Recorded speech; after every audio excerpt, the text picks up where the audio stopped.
भगवानकै गरौँ भजन। श्री गणेशाय नमः सबै मिली भगवानकै गरौँ भजन। हरे सबै मिली भगवानकै गरौँ भजन।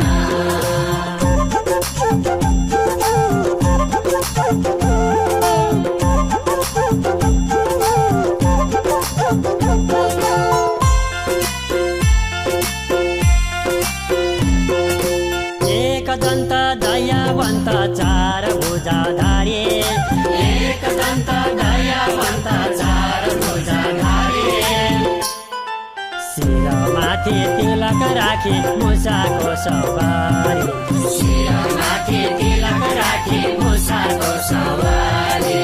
श्री गणेशाय नमः सबै मिले भगवानकै गरौँ भजन।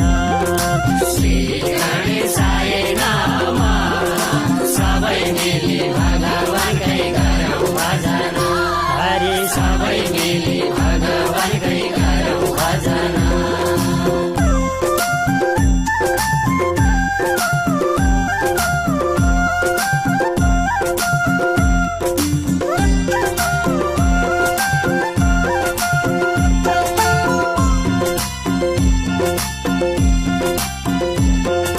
माता तिम्रो पार्वती पिता महादेव, माता तिम्रो पार्वती पिता महादेव, भक्तजनको रक्षा गर गुरु गणदेव, भक्तजनको रक्षा गर गुरु गणदेव। श्री गणेशाय नमः सबै मिले भगवानकै गरौँ भजन। श्री गणेशाय नमः सबै मिली भगवानकै गरौँ भजन। हरि सबै मिली भगवानकै गरौँ भजन।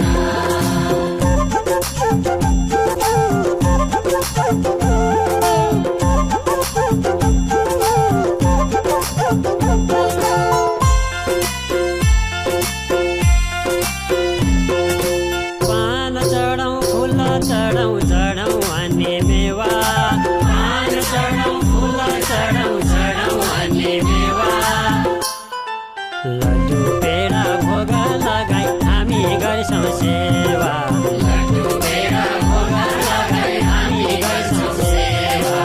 श्री गणेशाय नमः सबै मिले भगवानकै गरौँ भजन। श्री गणेशाय नमः सबै मिली भगवानकै गरौँ भजन। हरि सबै मिली भगवानकै गरौँ भजन।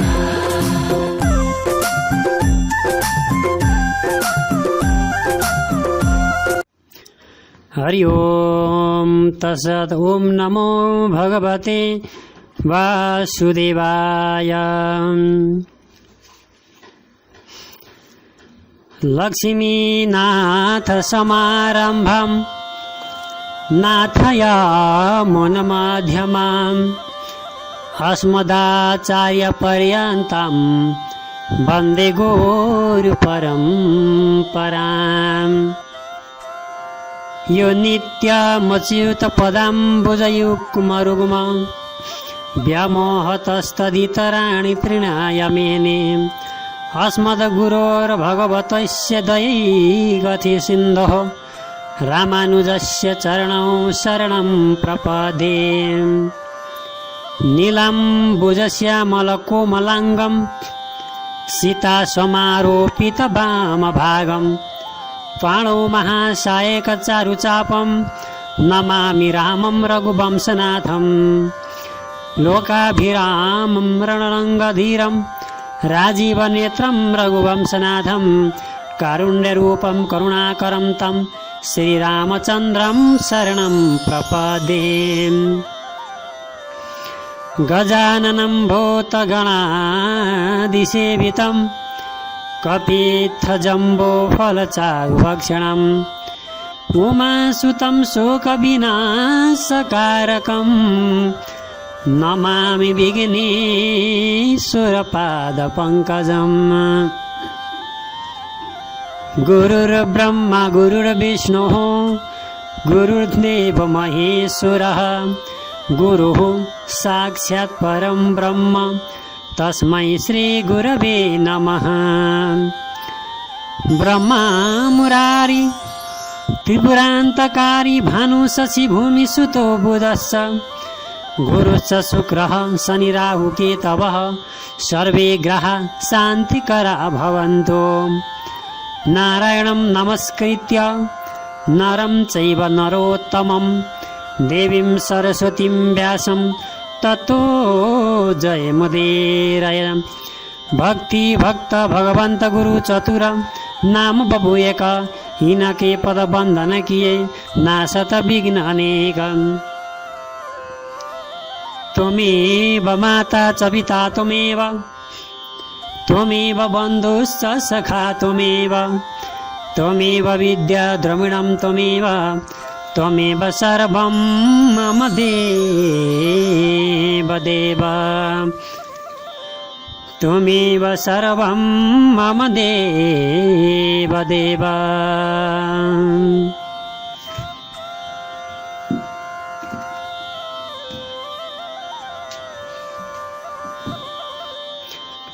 सम्पूर्ण भागवत भक्तजनजीहरू सदाको जस्तै आज पनि दैनिक श्रीमद् भागवत कथा श्रवण गराउने क्रममा यहाँहरूको बिचमा हामी आज 23औं भागमा आइपुगेका छौँ।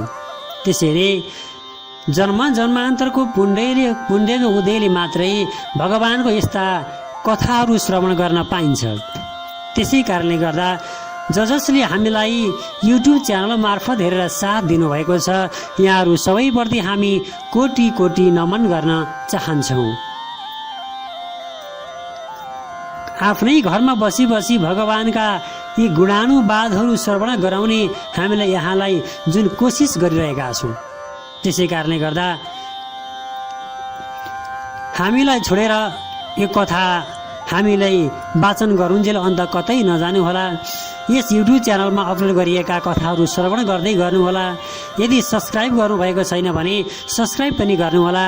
अरूलाई पनि यो कथा सेयर गरेर पुण्य लाभ लिनुहोला। आउनुहोस् अब लागौँ श्रीमद् भागवत महापुराणको दोस्रो स्कन्द अन्तर्गत तेस्रो अध्यायमा हामी प्रवेश गरेका छौँ। अब यो कथामा विभिन्न कामना अनुसार विभिन्न देवताको उपासना भगवत भक्ति प्राधान्यको निरूपण आदि कथाहरू व्याख्या गरिन्छ। नाना कामनेक देवान् सर्वकामो हरिं यजेत आयुः शरीरं च व्यर्थं हरेः संसेवनं विना। श्रीमद् भागवत महापुराणको दोस्रो स्कन्द अन्तर्गत दोस्रो अध्यायमा अनेक कामना गर्ने मानिसहरूले अनेक देवताहरूको र सबैका कामना गर्ने मानवले हरिको पूजा गरोस् भन्ने कथा सुन्नुपर्छ। भगवान हरिको सेवा बिना मानवको आयु तथा शरीर व्यर्थ हुन्छ। भगवान हरिको सेवा बिना भगवान हरिको पूजा बिना यो हाम्रो मानिसको आयु व्यर्थ हुन्छ। हाम्रो आयु व्यर्थमा व्यतीत भइरहेको हुन्छ। त्यसैले भगवान हरिको सेवा पूजा नगरी हाम्रो जीवनमा अगाडि बढ्नको लागि त्यति राम्रो हुँदैन। भगवान हरिको सेवा बिना मानवको आयु शरीर व्यर्थ हुन्छ भनिएको छ। त्यसैले अब श्री सुखदेव स्वामी भन्नुहुन्छ, के भन्नुहुन्छ त? हे राजन, यो संसारमा धेरै देवता छन्, धेरै भगवान छन्। कोही भन्छन् कुन भगवान ठुलो, कोही भन्छन् कुन भगवान ठुलो, कोही भन्छन् नारायण ठुलो, कोही भन्छन् शिव ठुलो, पार्वती ठुलो, सीता ठुलो, रामसुत ठुलो, हनुमान ठुलो। आज कोही भन्छन् नारायण ठुलो, भगवान हरि ठुलो, अरू विभिन्न लगायत धेरै 33 कोटी देवी देवता छन्। आज ती मध्येमा सबै देवी देवताको देवी आफ्नै ठुलो शक्तिशाली देवी, सबैको आफ्नै आफ्नै व्याख्या छ, आफ्नै आफ्नै लीला गुणानुवादहरू छन्। कोही भन्छन् कुन देवता, कोही भन्छन् कुन देवता भगवान। कुन चाहिँ देवतालाई हामीले मान्ने, कुन चाहिँ देवतालाई हामीले पूजा गर्ने, कुन कुन देवतालाई के अधिकार दिएको छ। अब त्यो कथा म सुन्न चाहन्छु। जमै देवता ठुला भनेर व्याख्या गरिएको छ, तर हामीले पूजा गर्ने, हामीले मान्ने कुन चाहिँ देवता ठुलो हो त। अनि त्यो मध्येमा पनि कुन कुन देवी देवतालाई के अधिकार प्रदान गरिएको छ, कुन भगवानको काम के हो, कर्तव्य के हो, भगवानले के कर्म गर्नुपर्छ, त्यो पनि त बताएको होला नि प्रभु, मलाई बताइदिनुहोस् न। ल्याउनुहोस् है त। अब कुन देवतालाई के अधिकार प्रदान गरिएको छ भन्दा ब्रह्माजीलाई सृष्टिको अधिकार, ब्रह्माजीले सृष्टि गर्नुभयो। तपाईँ हामी बसेको पृथ्वी, विश्व ब्रह्माण्ड, यो लोक चराचर लोक सबै आज ब्रह्माजीले सृष्टि गरेर निर्माण गर्नुभयो, रचना गर्नुभएको हो। ब्रह्माजीलाई सृष्टिको अधिकार प्रदान गर्नुभयो। सरस्वती देवीलाई विद्याको अधिकार प्रदान गर्नुभयो। सरस्वती देवीलाई विद्याको अधिकार, अनि लक्ष्मीलाई सम्पत्तिको अधिकार, विघ्नहर्ताको लागि भगवान गणेशलाई अधिकार, विष्णुलाई पालन पोषणको अधिकार, गन्धर्वलाई गानको अधिकार, अप्सराहरूलाई रूपको अधिकार प्रदान गर्नुभयो। अश्विनी कुमारहरूलाई आयुको अधिकार, दाम्पत्य जीवन बिताउनु पर्यो भने पार्वतीलाई अधिकार। हे राजन, अब के इच्छा गर्नेले, के कुन चाहना गर्नेले, कुन चाहिँ देवी देवताको पूजा गर्ने, आफूलाई के इच्छा छ, इच्छा सिद्धि अनुसार कुन भगवानको पूजा कसरी गर्ने त। अब कुन देवी देवताले के को अधिकार दिएको छ भने हामीले सुन्यौँ, तर के इच्छाको लागि कुन देवी देवताको पूजा कसरी गर्ने हो त्यो पनि हामी सुन्न चाहन्छौँ। श्रीमद् भागवत महापुराणको तेस्रो अध्याय अन्तर्गत दोस्रो स्कन्धको 1 देखि 10 श्लोकसम्म यी कथाहरू व्याख्या गरिएको छ। अब सबैभन्दा पहिला के छ त भन्दा ब्रह्म तेजको इच्छा गर्नेले ब्रह्माको पूजा गरोस्। जसलाई तेज चाहिएको छ, आफू तेजिलोबान बन्नु परेको छ, तेजमा वृद्धि गर्नु परेको छ भनेदेखि आज ब्रह्माजीको उपासना गर्यो, ब्रह्माजीको पूजा गर्यो भने आज ब्रह्म तेजको इच्छा प्राप्ति हुन्छ। इन्द्रिय तृप्त गर्न चाहनेले तिनी प्राणीले इन्द्रको पूजा गरोस्। इन्द्रिय तृप्ति गर्नको लागि इन्द्रको पूजा गर्ने, प्रजाको कामना गर्नेले प्रजापतिको पूजा गर्ने, ऐश्वर्यको इच्छा गर्नेले देवीको पूजा गर्ने, तेजको इच्छा गर्नेले अग्निको पूजा गर्ने,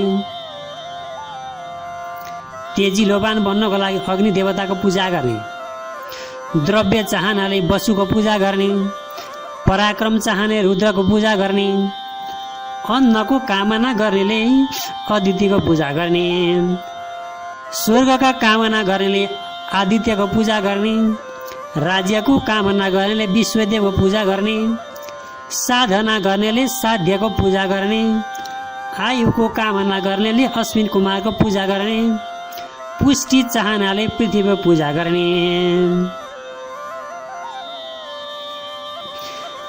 यदि धेरै वर्षसम्म बाँच्न इच्छुक हुनुहुन्छ भने आयुको कामना गर्ने, आयु मेरो बढोस् है भन्नुको लागि अश्विन कुमारको ध्यान गर्नाले आफ्नो केही वर्ष भने पनि आयु वर्ष प्रभु। तर हरेक दिन नित्य अश्विन कुमारहरूको पूजन ध्यान आदि गर्नु पर्यो, अश्विन कुमारहरूलाई सम्झिनु पर्यो। मान प्रतिष्ठा चाहनेले धुलोक र पृथ्वीको पूजा गर्ने, मान प्रतिष्ठा चाहनको लागि धुलोकको अनि पृथ्वीको पूजा गर्नुपर्छ। सुन्दर रूप चाहनेले गन्धर्वको पूजा गर्ने, आफ्नो स्वरूपलाई सुन्दर बनाउनको लागि गन्धर्वको पूजा गर्नुपर्छ। स्त्रीको कामना गर्नेले उर्वशी अप्सराको पूजा गर्ने, सबैको मालिक बन्न चाहनेले ब्रह्माको पूजा गर्ने, कृति चाहनाले यज्ञ भगवानको पूजा गर्ने, धन चाहनाले वरुणको पूजा गर्ने, विद्याको कामना गर्नेले अहिले गएर यसरी उनी भगवानको पूजा गर्ने। सरस्वती मातालाई सम्झिने, भगवान शिवजीलाई सम्झिने, दाम्पत्य प्रेम चाहनेले उमाको पूजा गर्ने, धर्म चाहनेले विष्णुको पूजा गर्ने, पुत्रको कामना गर्नेले पितृको पूजा गर्ने, पितृको उपासना गर्ने। यदि सन्तान छैन, पुत्र प्राप्तिको लागि आवश्यकता छ भने पुत्रको कामना गर्नेले अहिले तिनी पितृहरूको सेवा गर्ने।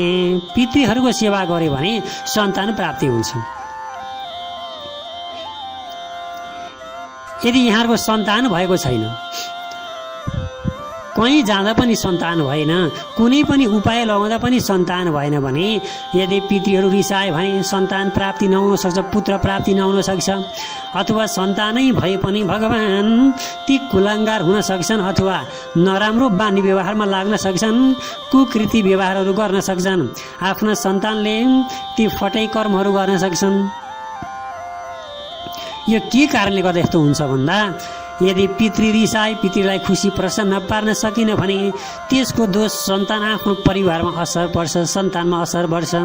सन्तान हुँदैन, भइहाले पनि राम्रो हुँदैन। त्यही भएको कारणले गर्दा पितृको पूजा गर्यो भने, पितृको उपासना गर्यो भने अहिले सन्तान प्राप्ति हुन्छ, पुत्र प्राप्ति हुन्छ।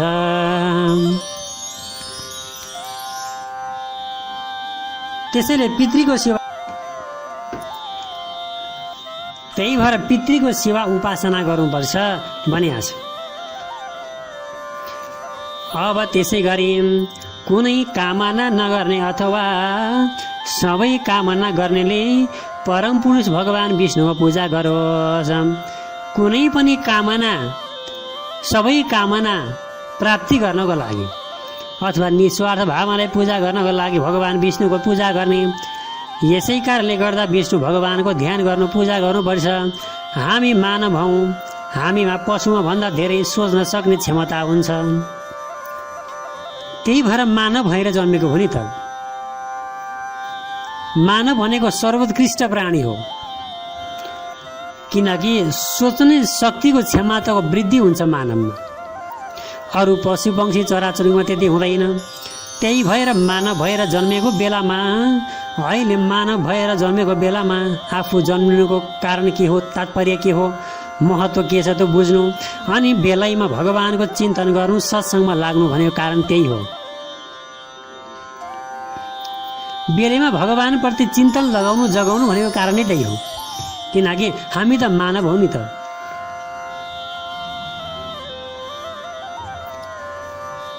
त्यसैले हामीलाई भगवानले दिनुभएको हाम्रो शरीरका हरेक अङ्गले भगवानको ध्यान गर्नुपर्छ। यदि यो शरीरका अङ्गहरूले भगवानका ध्यान गरिएन भने हाम्रो शरीरका अङ्गहरूको कुनै पनि काम छैन। हेर्नुहोस् त। त्यही भएर हामीलाई भगवानले यी शरीरका विभिन्न अङ्ग प्रत्यङ्गहरू प्रदान गर्नुभएको छ।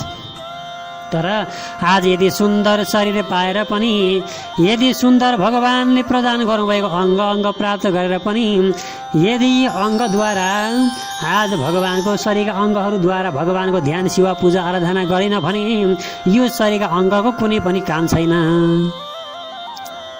यो व्यर्थमा प्राप्त भएको शरीरका अङ्ग हुनेछ। त्यसैले कुन कुन अङ्गले के कसरी भगवानको सेवा गर्ने त त्यो पनि बताइएको छ क्या। ल आउनुहोस्, अब सुनौँ है त। बिले बतोरु क्रम विक्रमाण्डे नश्रिन् बतः कनपुटे नरैस्या जिह्वा सती दार्दुरी के वसुत न चोप गाये तु गाय गाथा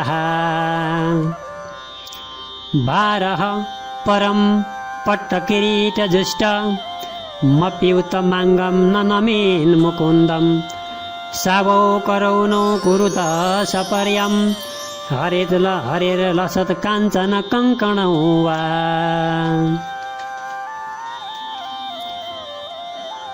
बर्हायिते ते नयने नराणां लिङ्गानि विष्णुर्न निरीक्षतोये पादौ नृणां तौ द्रुमजन्म भाजौ क्षेत्राणि नानु व्रजतो हैर्यो। हेर्नुहोस् त, के भनेको छ भन्दा भगवान् श्रीकृष्णको कथा कहिल्यै नसुनेको मानिसको कान भनेको ढुङ्गो समान हो। यदि आफूले जुन शरीरका यी कान प्राप्त गरेर पनि यदि कानबाट भगवानको कथा सुन्दैन भने हेर्नुहोस् त यो कान त हामीलाई भगवानका लीला ती कथाहरू श्रवण गर्न पो बना रहेछ। अरू बाहिरी फाल्टु कुरा सुन्न बना होइन रहेछ नि त। भगवानको कथा सुनौँ, सत्सङ्ग गऱ्यौँ, भजन सुनौँ, यो कानले राम्रो राम्रो मात्रै सुनौँ भनेको खालि नराम्रो मात्रै सुन्न पुगिन्छ। जहाँ नराम्रो समाचार छ सबैभन्दा पहिला कानले नराम्रो समाचार सुनिहाल्छ। 100 वटा नराम्रो समाचार नराम्रो सुन्यो भने अनि बल्ल 10 वटा मात्रै राम्रो सुन्छ कानले। हेर्नुहोस् त नराम्रो कुरा भन्यो भने चाहिँ कानले तुरुन्तै थाहा पाउँछ, सुन्छ। राम्रो कुरो 10औँ पल्ट भन्यो भने के भने अरे भनेर सोध्नुपर्छ। यस्तो अवस्था छ क्या। किनकि त्यो हाम्रो बानी व्यवहार नै त्यस्तै भइसक्यो। त्यही भएको कारणले गर्दा आज यति हामीले कान प्राप्त गरेर पनि भगवानको कथा सुनिएन भने आज त्यो ढुङ्गा समान हो। त्यो ढुङ्गा र हाम्रो कान बराबर हो, कुनै फरक छैन। भगवानका लीलाहरू कहिले नगाएको जिब्रो नहुनु नै भेष हुन्छ। जिब्रो प्राप्त गरेका छौँ।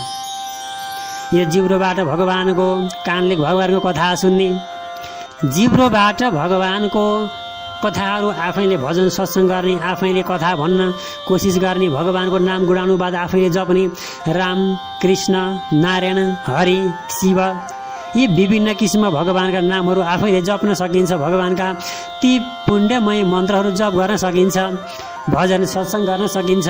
त्यही भएर जिब्रो प्रदान गर्नुभएको छ मेरो प्रभुले हामीलाई। तर जिब्रो प्रदान प्राप्त गरेर पनि यदि यो जिब्रोले कहिल्यै भगवानको नाम लिएन भने हेर्नुहोस् त यो जिब्रो बरु नभएकै ठिक हुन्थ्यो। बरु जिब्रो नभएकै ठिक छ।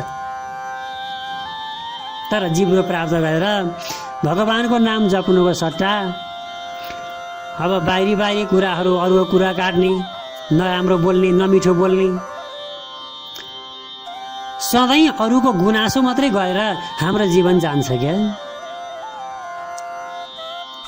उसले गरे पनि भएन, उसले गरे पनि भएन, फलानी यस्ती, तल्लो घरकी यस्ती, यता यस्ती, उताको यस्ती भन्यो। सधैँ अरूको गुनासो गर्दैमा जीवन बितिहाल्छ, दिन जान्छ। हेर्नुहोस् अनि प्रगति गर्ने, कहिले राम्रो गर्ने, कहिले आफ्नो लागि हेर्ने, कहिले परिवारको लागि हेर्ने, कहिले केही गरौँ, केही राम्रो आर्जन गरौँ भन्ने बेलामा गुनासो गर्दा गर्दै जीवन जान्छ।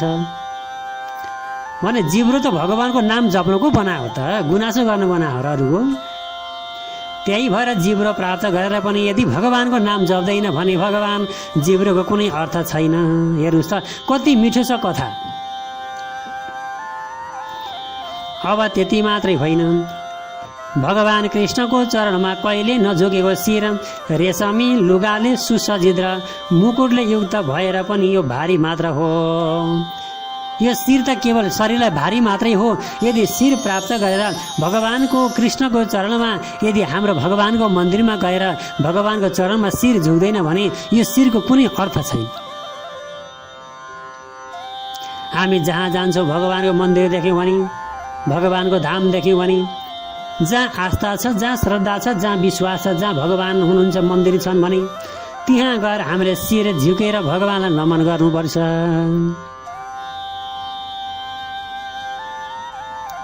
भगवानको मन्दिर देख्दा पनि यदि भगवानलाई शिर झुकाएर नमन गरेनौँ भने त्यो शिरको के अर्थ? त्यो शिर भएको नभएको कुनै अर्थ हुँदैन। यो शरीरलाई भारी मात्रै हो भगवान। त्यही भएर जहाँ मेरो प्रभुलाई देख्छौँ नि मेरो प्रभुको मन्दिरमा गएर मेरो प्रभुलाई सम्झिने बित्तिकै हामीले शिर झुकाएर नमन गरिहाल्नुपर्छ। अनि तबको भगवानले प्राप्ति गर्नुभएको शिरको कति काम लाग्छ, कति भगवान पनि कति प्रसन्न हुनुहुन्छ। ओहो आज मेरो भक्तले मलाई नमन गर्दैछ, मलाई सम्झिन्छ, मलाई पुकार गर्दैछ, मैले दिएको शिर शरीरका अङ्गबाट मेरो सेवा गर्दैछ, मेरो प्रभु पनि कति खुसी हुनुहुन्छ। अनि त्यति मात्रै होइन,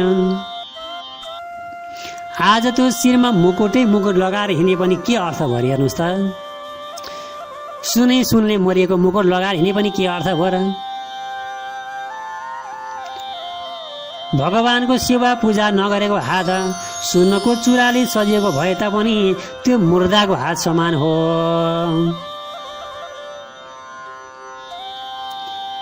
हामीलाई भगवानले सुन्दर हात प्रदान गर्नुभएको छ।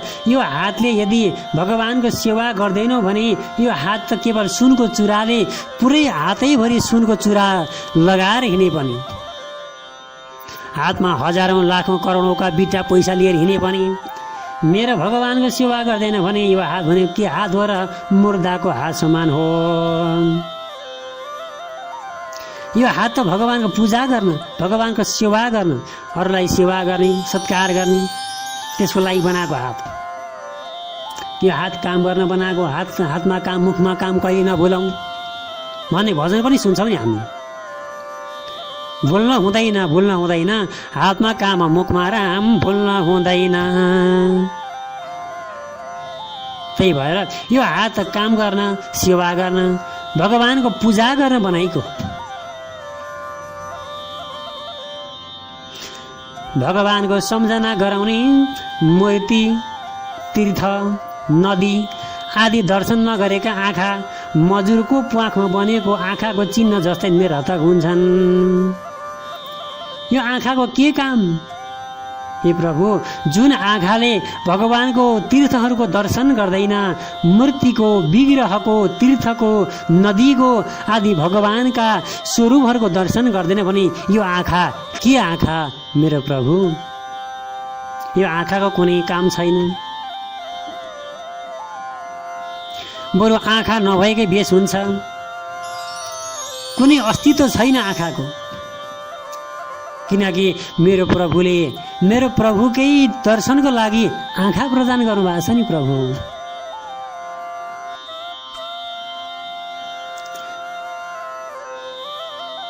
त्यही भएर तीर्थ जानु, दर्शन गर्नु, भगवानको जहाँ मन्दिर हुन्छ त्यहाँ दर्शन गर्नु भनेको कारणै यही हो। अनि त्यति मात्रै होइन, भगवानको तीर्थमा यात्रा नगरेको मनुष्यका खुट्टाहरू केवल पशुका खुट्टा जस्तै हुन्। तीर्थयात्रा नगरेको, भगवानको मन्दिरमा पाउ कष्ट गरेर नगएको खुट्टाहरू त केवल पशुका खुट्टा जस्तो हुँदै हेर्नुहोस् त। भने हामी मानवको खुट्टालाई किन पशुको खुट्टा बनाएर राख्ने? त्यही भएर आफ्नो घर नजिक अहिले के जमाना आयो भन्दा आफ्नो घर नजिकै मन्दिर छ भने पनि जाउँ न, मलाई त हिँड्न गाह्रो भएको छ भन्यो, बिहानै गएको छ मन्दिर दर्शन गर्न जाउँ भने पनि आफ्नो सवारी साधन कार छ कि बाइक छ कि पजेरो छ कि अब के छ आफ्नो साधनमा गइहाल्ने। घरबाट नजिकै छ, जब 5 मिनटमा पुगिन्छ हिँडेर भने पनि आफ्नो सवारी साधनमा जाने दर्शन गर्न। हिँड्न सक्ने उमेर हुँदै पनि, हिँड्न सक्ने अवस्था हुँदै पनि मेरो प्रभुको धाममा यसरी जान्छौँ। ल्याउनुहोस् त, सकेसम्म पाउ कष्ट गरेर, आफ्नै पाउले कष्ट गरेर भगवानको दर्शन गर्न गयौँ भने बल्ल त्यसले पुण्य प्राप्ति हुन्छ।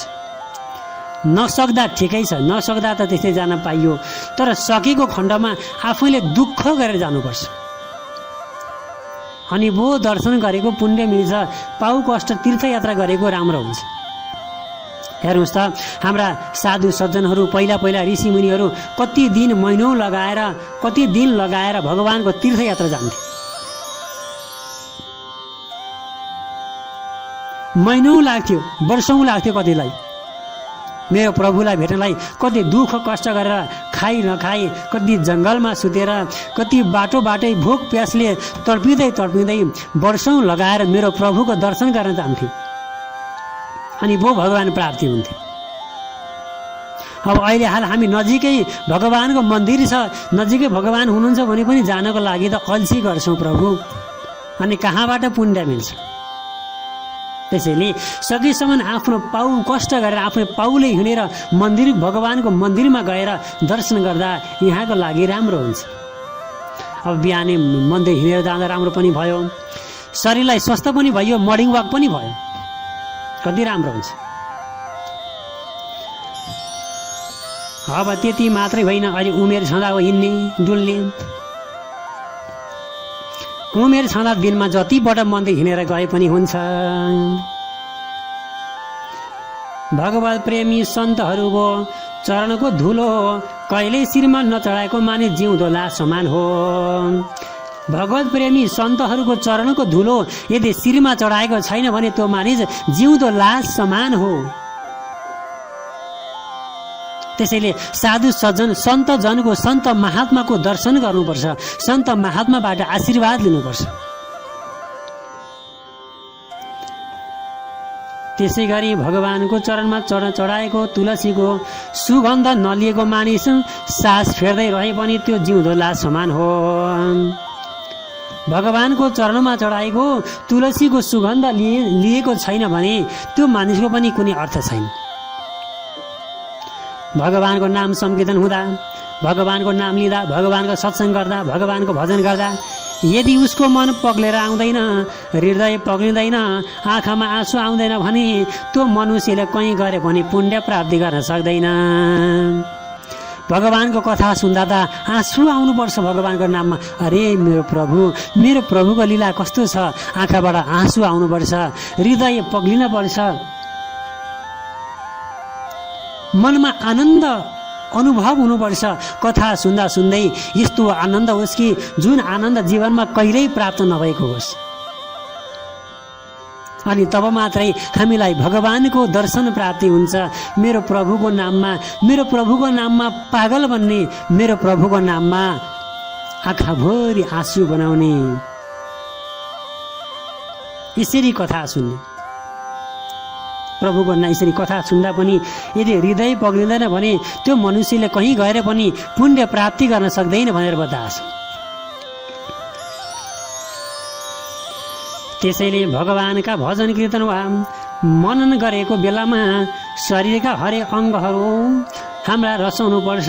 शरीरका हरेक रौँ भगवानको गुणगान हुनुपर्छ, रौँहरू तात्नुपर्छ। अनि यो सारा मनलाई भगवानमा लीन गराएर उनै भगवानलाई सदा सर्वदा सम्झिनुपर्छ। भगवानको नाम लिँदा हाम्रा शरीरका हरेक रौँहरू तात्नुपर्छ, रौँबाट मेरो प्रभुको नाम उच्चारण हुनुपर्छ। श्रोतं श्रुतेनैव न कुण्डलेन दानेन पाणेन तु कङ्कणेन विभाति कायः करुणापराणं परोपकारेण तु चन्दनेन। ल्याउनुहोस् है त अब के भने फेरि भन्दा कानको शोभा कुण्डलले हुँदैन, वैदिक ज्ञानले हुन्छ। कुण्डल लगाएर मात्रै कानको शोभा हुन्छ र वैदिक ज्ञानले हुन्छ नि, ज्ञान प्राप्तिले हुन्छ। हातको शोभा सुनको बालाले हुँदैन, दानले हुन्छ। सुनको बालाले कहाँ हातको शोभा हुन्छ र? हातको शोभा त दान गर्यो भने बल्ल त्यो हातको शोभा हुन्छ।